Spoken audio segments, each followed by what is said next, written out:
इमाम गज़ाली रहमतुल्लाह ताला अलैह फरमाते हैं, गरीब की ये कमी होती है कि वो खुददारी छोड़ देता है, हाथ फैलाना आसान समझ लेता है। ये गरीब की कमी होती है। गरीब खुददार रहे तो अल्लाह उसे इज्जत अता करता है। आप फरमाया करते अमीर में तकब्बुर आता है, अमीर खुशामद को पसंद करने लग जाता है। इस तरह बहुत सारे काम करने के बावजूद भी नेकी नहीं हासिल कर पाता। फरमाते हैं जाहिल जो होता है ना, जाहिल, उसमें ये कमी रहती है कि वो अपनी जहालत की वजह से बहुत सारे लोगों को बुरा समझता है। और आप फरमाते हैं आलिम, सूफी और दरवेश में ये कमी होती है कि वो कई दफ़ा अपने आप को दूसरों से बड़ा समझने लग जाता है, उसमें भी कमी आ जाती है। कई मेरी तरह के लोग बाहर खड़े होकर इंतज़ार कर रहे होते हैं कि नारा लगेगा तो महफिल में जाएंगे। मैंने बाद में लोग मुतालबा करते हैं कि मैंने तिलावत किया तो बताओ कैसी की है। उनका दिल करता है कि कोई कहे आज बड़ी अच्छी नात पढ़ी, कोई कहे कि आज तो आपकी तकरीर ने कमाल कर दिया। इमाम साहब फरमाते हैं ये कमज़ोरी है अंदर की, बातन की कमज़ोरियाँ हैं, ये नकायश हैं हमारे कि हम मुतमईन नहीं होते। उसका नुकसान ये होता है कि आहिस्ता आहिस्ता जिस्मानी ज़िंदगी परवान चढ़ जाती है, रूहानी ज़िंदगी कमज़ोर हो जाती है। रोटी खाने में लज्जत आने लगती है, नमाज पढ़ने का जायका ख़त्म हो जाता है। सैर मज़ा देने लगती है और तिलावत कुरान मजीद बोझ बनने लग जाता है। खुशामद अच्छी लगती है और दुरूद पाक पढ़ना या तस्बीह लेके जिक्र करना, यानी अपनी तारीफ सुन लेता है, अल्लाह रसूल की करना मुश्किल हो जाती है। ये कब होता है? जब इसके अंदर कुछ कमियां रह जाती हैं। बुखार चढ़ने से इंसान का चेहरा मोहरा उसी तरह रहता है, लेकिन चूंकि उसका बातनी निज़ाम खराब हो जाता है, अब मर्जी का खाना भी पका हो तो खाने को दिल नहीं करता, क्योंकि अंदर का निज़ाम गड़बड़ हो गया। अगर तू अपनी इस कमज़ोरी को दूर करने में कामयाब हो गया तो फिर तू कामयाब है, और अगर तू इस कमज़ोरी में उलझ गया तो फिर तू पहले से भी ज़्यादा तबाह हो। लक़द ख़लक़नल इंसान फ़ी अहसन तक़वीम है ये सबसे प्यारा, लेकिन सुम्मा रददनाहु अस्फल साफिलीन, कई दफ़ा गिर जाता है सबसे निचले तबके। एक गलती होती है, एक गुनाह होता है, उसको लोग ठीक नहीं करते, अपने आप पर मेहनत नहीं करते। एक गुनाह सारी बातनी बीमारियों का पेश खैमा बनता है। मेरे नबी पाक सल्लल्लाहु अलैहि वसल्लम का कमाल ये है कि हुजूर सल्लल्लाहु अलैहि वसल्लम ने ना लोगों के दिलों में बात बिठा दी थी कि गुनाह गुनाह होता है। गुनाह आज का सबसे बड़ा मसला यह है कि लोग गुनाहगार हो के भी अपने आप को गुनाहगार मानने को तैयार नहीं, तस्लीम नहीं करते। पता है मैं मुतकब्बिर हूं, पता है जो आदमी कहता है ना फलां ने मुझे सलूट नहीं किया, असल में वो खुद मुतकब्बिर होता है, लेकिन वो सामने वाले पे इल्जाम लगा रहा है, देखो जी मुझे ही सलूट नहीं किया। तो भाई आप कौन होते हैं पहले बताए ना। जो आपने बात कर दी कि मुझे सलूट नहीं हुआ, तो ये आपने सामने वाले पर एतराज किया कि वो मुतकब्बिर है। तो दरअसल मसला क्या है? दरअसल बात यह है कि आपके अंदर रोग है। वो जो आप कहते हैं ना वो फलाना देखो जी पता नहीं क्या सियासत की या चमक गया है, तो आप मानने को क्यों नहीं तैयार कि आप जालस है उससे? क्यों नहीं मान लेते कि असद है? क्यों नहीं मान लेते कि अल्लाह का फजल अगर उस पर हुआ है तो आपकी तबीयत मान नहीं रही? क्यों नहीं मान लेते? ये होता है, ये जो बातन का रोग है, इसी को सूफिया तरीकत कहते हैं, तज़किया नफ्स कहते हैं, तस्फिया बातन कहते हैं। इसी के लिए लोग किसी अल्लाह वाले के पास जाते थे, इसी के लिए अपने आप को पेश करते थे, इसी के लिए किसी खानका की मस्जिद में झाड़ू देते थे, इसी के लिए किसी अल्लाह के वली के जूते उठाते थे। इसी काम के लिए वो लोग कहीं जाया करते थे कि जो रोग है ना अंदर का, हम लोग गुनाह को गुनाह नहीं समझते। मेरे महबूब ने एहसास पैदा किया गुनाहों का। मैं जुमे में कह रहा था कि हजरत उमर फारूक रदी अल्लाह ताला अन्हु ने जो बड़ा इनकलाब बर्पा किया ना, वो इसलिए नहीं किया कि आपकी फौजी ताकत बड़ी मजबूत थी, वो इसलिए नहीं हो गया, हालांकि मजबूत थी वो भी। इसलिए नहीं किया कि आप बड़े बेहतरीन सियासतदान थे, आपको तदबीर बड़ी उम्दा आती थी, ये सारी बातें ठीक थी, लेकिन हजरत उमर ने इनकलाब इसलिए बर्पा किया कि उनकी रूहानी जिंदगी बड़ी मजबूत थी। और अल्लाह कुरान मजीद में फरमाता है या अय्युहल्लज़ीना आमनू इन तत्तकुल्लाह यजअल लकुम फुरकान, ईमान वालो अगर तुम मुझसे डरोगे तो मैं तुम्हें बसीरत की रोशनी अता करूंगा, मैं तुम्हें शऊर की दौलत दूंगा, तुम्हें हक और बातिल में सही फैसले की तमीज अता कर दूंगा। देखे कौन सा इनाम कुरान ने बयान। देखे ना, दुनिया में खुश नसीब बंदा वो है जिसके फैसले सही होते, जिसके फैसले। तो इन तत्तकुल्लाह यजअल लकुम फुरकान, ये सूरह अनफाल की आयत नंबर 29 है, कभी पढ़िएगा। कुरान मजीद की आयत बड़ा मजा देती है। फरमाया अगर तुम मुझसे डरोगे तो मैं तुम्हें बसीरत की रोशनी दूंगा, बातन का नूर दूंगा, फिर तुम्हारी सादी बातें भी बड़े बड़े इनकलाब पैदा कर जाएंगी, फिर तुम्हारे लबो लहजे की सादगी भी बड़ा कुछ कर जाएगी। लेकिन शर्त यह है कि इन तत्तकुल्लाह, ताल्लुक बंदों से ना रखना, ताल्लुक अल्लाह से रखना, अल्लाह से डरना। व युकफ्फिर अन्कुम सय्यातिकुम व यगफिर लकुम, फरमाया मैं तुम्हारे गुनाह भी माफ कर दूंगा और तुम्हारी बख्शिश भी फरमा दूंगा। हजरत उमर फारूक ने ना एक दिन मछली खाने को दिल चाहा। हमारी मनसूबाबंदी होती है, जब लोग जुमा पढ़ने आते हैं तो घर में छोटा गोश्त दे के आते हैं, सख्त गर्मियों में भी, कहते मेरे आने तक ने इसको पका देना। तो बहू बेचारी अगर कभी नमक ज्यादा डाल लेना तो अभी हाजी साहब जो नमाज पढ़ के आए हैं ताजी, वो आते ही फौरन कहते हैं अपने बेटे से कि इतना भी नहीं तूने इसको सिखाया कि मेरे अब्बा ने खुद तुझे गोश्त ला के दिया है। तो एक जीती जागती खातून, एक मुसलमान जिसको बेटी बना के लाया है, उसकी इंसल्ट कर दी जाती, तो हीन हो जाती, और इसके बावजूद वो हाजी साहब नाराज होते हैं। पता ही कोई नहीं, मैं मतलब माँ बदौलत में हाजी भी हूँ, नमाजी भी हूँ, सेठ भी हूँ, चौधरी भी हूँ, नवाब भी हूँ, और मेरा गोश्त खराब कर दिया। ये हमारी ख्वाहिशात नफ्स ने बड़े लोग कुचल दिए। वो लोग अपनी गलती को गलती समझते। हजरत उमर कभी को ख्वाहिश नहीं की, मछली खाने को दिल चाहा तो आपके गुलाम का नाम यरका था। कुछ गुलाम बड़े वफादार होते हैं, वो बेटों से भी प्यारे हो जाते हैं। हजरत मौला अली के गुलाम थे कंबर। तो एक दिन कंबर ने कहा हुजूर आपने कभी खुश होके बताया नहीं कि आप कितने खुश हैं। तो आप फरमाने लगे मैं तुझे खुश होके बताता नहीं मैं तुझसे कितना खुश हूँ। जब मैं तुझसे खुश होता हूँ ना तो मैं तेरे लिए उसी तरह दुआ मांगता हूँ जिस तरह मैं अपने हसन और हुसैन के लिए दुआ मांगता हूँ।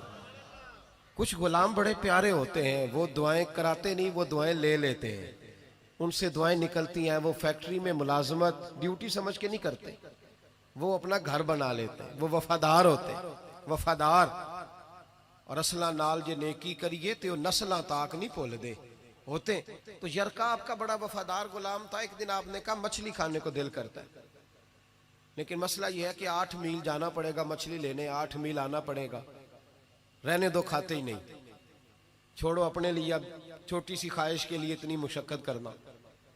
हालांकि लोग लाहौर से गुजरांवाला रोटी खाने चले जाते हैं आज भी, और गुजरांवाला वाले भी कई लाहौर आ जाते हैं, सुबह निहारी सुना अच्छी मिलती है।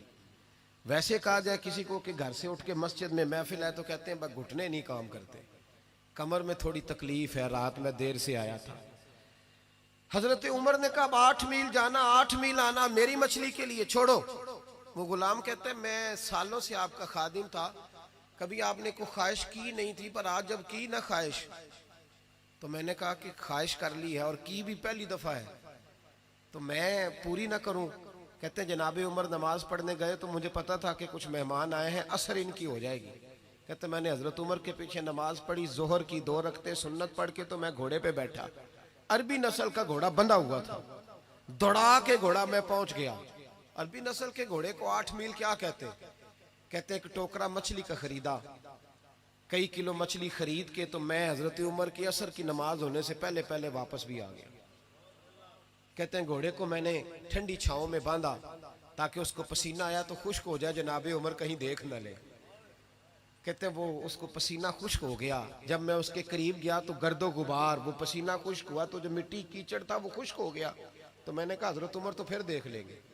कहते मैं फटाफट घोड़े को कुएं पे ले गया, मैंने उसे गुस्ल कराया अच्छी तरह। जब घोड़े को गुस्ल कराया फिर ला के छांव में बांधा। हमारी ख्वाहिशें होती हैं तो क्या हाल होता है, लेकिन ये ख्वाहिश पूरी करके डर रहे, जमीर जिंदा है ना, अंदर के रोग खत्म हो चुके। फरमाते हैं कि जब असर की नमाज पढ़ के हजरत उमर आए, मैंने भी नमाज उनके पीछे पढ़ी। घर आए तो मैंने कहा हुजूर अल्लाह ने आपकी ख्वाहिश पूरी कर दी है, मछली का बंदोबस्त हो गया है, बस थोड़ी देर में मैं पका के पेश करता हूँ। कहते मैंने ये लफ्ज़ कहे तो जनाब उमर उठे और घोड़े के पास चले गए। घोड़े की पुश्त पे हाथ फेरा, उसकी टांगों पे हाथ फेरा। फिर हजरत उमर घोड़े के कानों के पास गए तो उसका एक कान ऊपर उठाया तो कहने लगे यरका इधर आ यार। तो मैं करीब आया तो कहने लगे तूने सारा घोड़ा धो डाला है पर कानों के पीछे से पसीना खुश करना तुझे याद ही नहीं रहा। वो कानों के पीछे वो तू जहां नहीं तूने पानी डाला, तू भूल गया था। और फिर हजरत उमर घुटनों के बल जमीन पे बैठ गए। कहने लगे ओ यार यरका इधर आ, तेरी वफा में शक कोई नहीं पर मैं कोई ज्यादा नेक आदमी नहीं हूं, मैं कोई ज्यादा परहेजगार नहीं हूं। मैं तो दुआएं मांगता हूं मेरी नेकियां बदियां बराबर करके अल्लाह मुझे माफ कर दे। मैंने कोई ज्यादा तकवा नहीं इख्तियार किया। यार एक बात बता, अगर ये घोड़ा कयामत के दिन अल्लाह की बारगाह में कहे कि या अल्लाह उमर ने अपनी एक ख्वाहिश पूरी करने के लिए मुझे 16 मील का सफर कराया, ऐ अल्लाह मैं जानवर था, बेजुबान था, ये मेरी गलती थी, 16 मील का सफर एक ख्वाहिश पूरी करने के लिए। तो यरका तू बता मेरे जैसा वजूद का कमजोर आदमी मालिक के हुजूर घोड़े के सवाल का जवाब कैसे देगा। वो यरका कहते हैं मैं अपने बाप के फौत होने पे इतना नहीं रोया था जितना मैं आज रोया। मैं तड़प उठा कि हुजूर ये वाली सोच, ये वाला। यहाँ तो लोग अपने नौकर को 4 थप्पड़ मार के कहते हैं फिर क्या हो गया, मैं तेरा मालिक नहीं। उसको रुसवा करके कहते हैं फिर क्या हो गया, कोई बात है। यहाँ बहू को 20 गालियां देकर और गरीब रिश्तेदार को बुरा भला कहकर अपने मुलाजिम को लोग नीचा दिखा के खुश होते हैं। कहते हैं देखा ना, पता चला मैं चौधरी हूं, मैं अफसर हूं, मैं फुला होता हूं, मेरी चुदराहट। गुलाम रोने लगा। जनाब उमर कहने लगे अब इस तरह कर, घोड़े को थोड़ा चारा इजाफी डाल और जो तू मछली लेके आया है ना ये मदीने के किसी गरीब घर में ले जा और उन गरीबों को सारी मछली दे के कहना तेरी बख्शिश की दुआ भी करें, उमर की माफी के लिए भी दुआ करें। जब जमीर जिंदा होता है ना फिर इतनी सी बात भी बोझ बनती है, और अगर जमीर मर जाए तो लोग कत्ल की भी वजाहतें देने लग जाते हैं, लोग करोड़ों की करप्शन करके उसकी भी वजाहतें देने लग जाते हैं, लोग उसके हक में भी। जब जमीर मुर्दा होता है मेरे महबूब ने वयुज़क्कीकुम की शान के साथ कमाल ये दिखाया, जमीर जिंदा कर दी, जिंदा कर दिए जमीर। जरा जरा सी पढ़िए ना बुखारी, कबीला गामदिया की एक औरत नबी पाक की बारगाह में आई, कोई उसे गिरफ्तार करके नहीं लाया, किसी ने दुर्रे मार के नहीं मनवाया, खुद आई। आके अर्ज करने लगी या रसूलल्लाह मैं भूल गई थी, शादीशुदा होने के बावजूद जिना कर बैठी हूं और जब से गलती हुई है सारी सारी रात नींद नहीं आती, हुजूर मेहरबानी की जाए। नबी पाक सल्लल्लाहु अलैहि वसल्लम देखें यहां मुजरिम मानता ही नहीं और यहां मुजरिम क्या कह रहे हैं। हुजूर फरमाने लगे हमें कैसे पता चलेगा कि तूने गुनाह किया है, यानी तू साबित करके तो गुनाहगार है कि नहीं। इमाम नबवी शरह मुस्लिम में कहते हैं कमाल है कि वो खातून को साबित करना पड़ रहा है। तो वो रो के अर्ज करने लगे या रसूलल्लाह मेरे पेट में नाजायज बच्चा है, ये दलील है कि मैं गुनाहगार हूं, मेरा शौहर तो है ही नहीं। शारहीन ने लिखा है कि वो कहीं जिहाद पे थे या जो भी माना था, नाजायज बच्चा है। तो महबूब ने फरमाया गोया गलती तेरी है, तेरे बच्चे की तो नहीं ना, जा जब बच्चा पैदा हो फिर आना। सुनो कैद नहीं किया जेल में कि भाग ना जाए, इसलिए कि जिनके दिल कैद कर लिए जाए उनके वजूद कैद करने की जरूरत नहीं होती। फरमाया जाओ बच्चा पैदा होने पर आना। हजरत अबू हुरैरा फरमाते हैं बच्चा पैदा होने के बाद 8 महीने के बाद आई, गोद में चांद सा बच्चा है।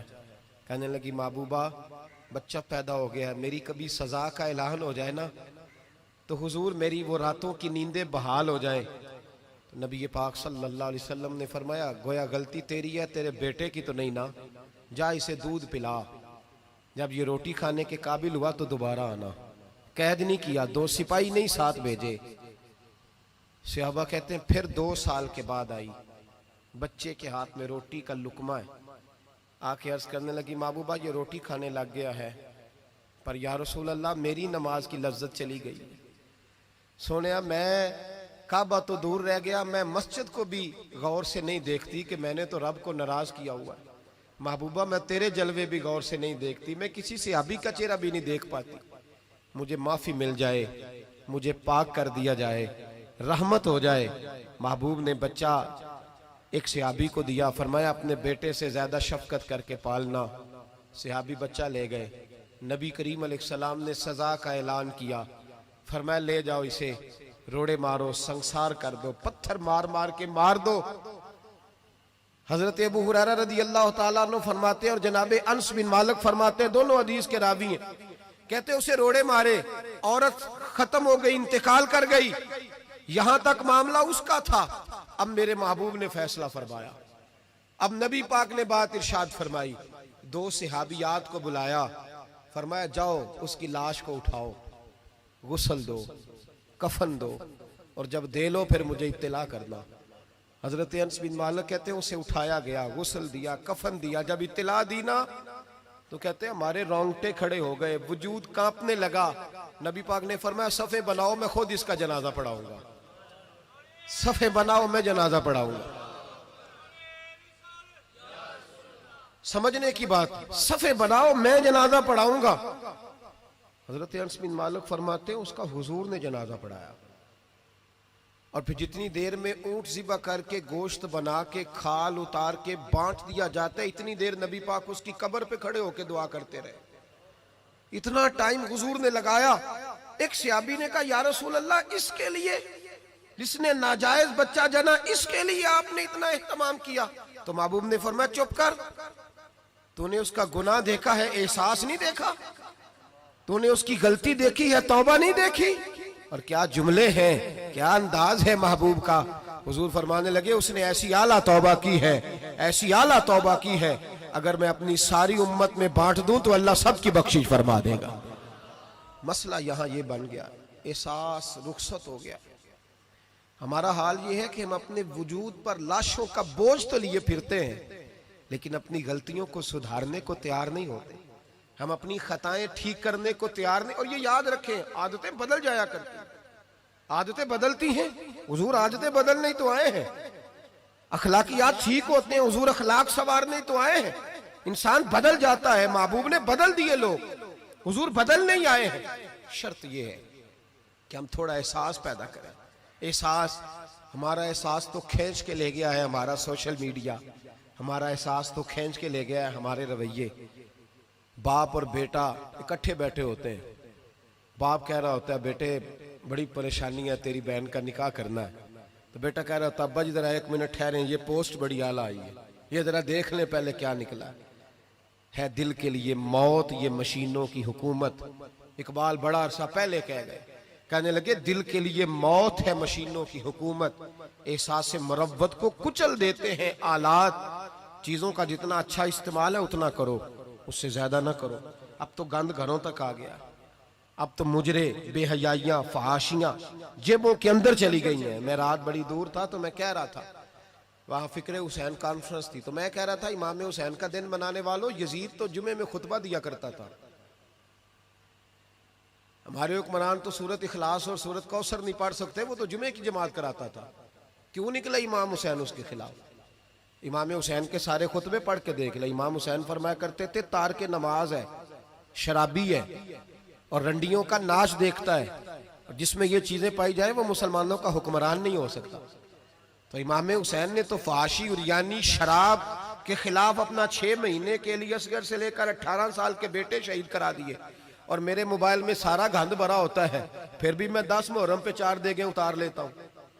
सारी सारी रात बेहयाई देखना, सारी सारी रात फानी, फाशी और उरियानी को फरोग देना, और 10 मुहर्रम आना तो मोटे मोटे आंसू भी गिराना कि मुझे इमाम हुसैन से प्यार है।